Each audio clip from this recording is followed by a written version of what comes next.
તો નમસ્કાર મિત્રો, આવી ગયા મારી યુટ્યુબ ચેનલમાં. મારા પપ્પા કહેતા હતા ચોમાસા પહેલાં, બેટા આ વખતે ચોમાસું સારું છે, રાજકોટમાં આપણે માંડવી વાવીશું.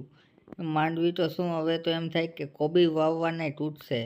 શું પેટર્ન છે યાર, રાજકોટમાં વરસાદ નથી યાર. ખેર જવા દો, હવે વાત કરીએ આગળના દિવસના વાતાવરણની. તો એક સામાન્ય એવી વરસાદી સિસ્ટમ, જેમ આગાહીકારો કહેતા હોય તે સક્રિય છે, સૌરાષ્ટ્ર ગુજરાતને અસર કરતા થવાની છે, જેના ભેજવાળા પવનોના હિસાબે સૌરાષ્ટ્ર ગુજરાતના વિસ્તારમાં છૂટાછવાયા વિસ્તારમાં ઝાપટા, હળવો મધ્યમ વરસાદ વગેરે વગેરે જેવું પડવાનું છે.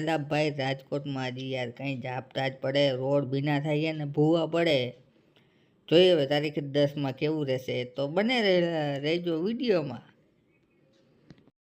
હાલો ત્યારે તારીખ 10ની વાત કરીએ. 10 તારીખ અને શનિવારના બપોરના સમાચાર જોઈએ તો રાજકોટની આસપાસ પીળો કલર ને લીલો કલર ઝબુકા મારે છે. જોઈએ હવે શું થાય. પાછું આ છે એવું મોડલ યુરોપિયન, જેનો વિશ્વાસ છે અડધો માંડ આવી શકે.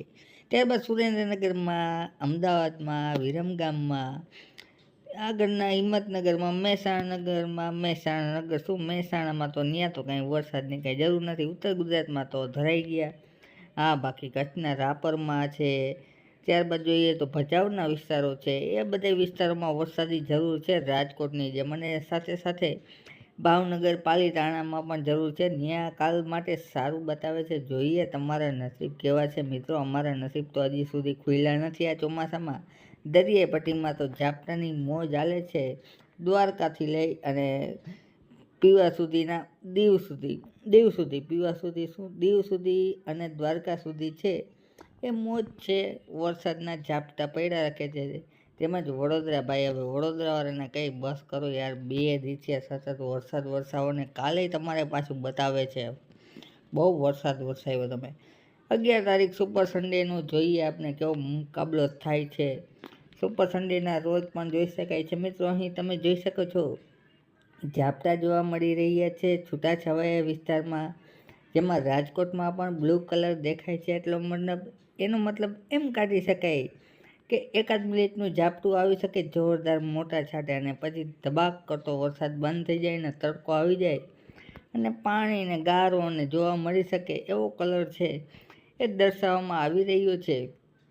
જોકે ચાંદીપુરા વાયરસની એક સારી બાબત એ કે ચાંદીપુરા વાયરસના કેસમાં થોડો ઘટાડો થયો, પરંતુ કોલેરાના કેસ હજી વીણીને છૂટાછવાયા વિસ્તારમાં ઝાપટાની જેમ આવી રહ્યા છે. સૌરાષ્ટ્ર ગુજરાતમાં અલગ અલગ વિસ્તારમાં જ્યાં વરસાદ નથી પડ્યો ત્યાં વધારે કેસો આવી રહ્યા છે, જ્યાં વરસાદ વધુ પડ્યો છે ત્યાં કેસો આવતા નથી. 12 તારીખની વાત કરીએ આપણે તો 12 તારીખના રોજ જોઈએ કેવું બતાવે છે. ભાવનગર, બોટાદમાં કંઈક ધડામ વગરની વીજળી પડી હોય એવું દેખાણું. તો બોટાદ, ભાવનગર સાથે સાથે ધોળકા, ધંધુકા વિસ્તારોમાં ગાજવીજ સાથે વરસાદ પડી શકે છે 12 તારીખના રોજ.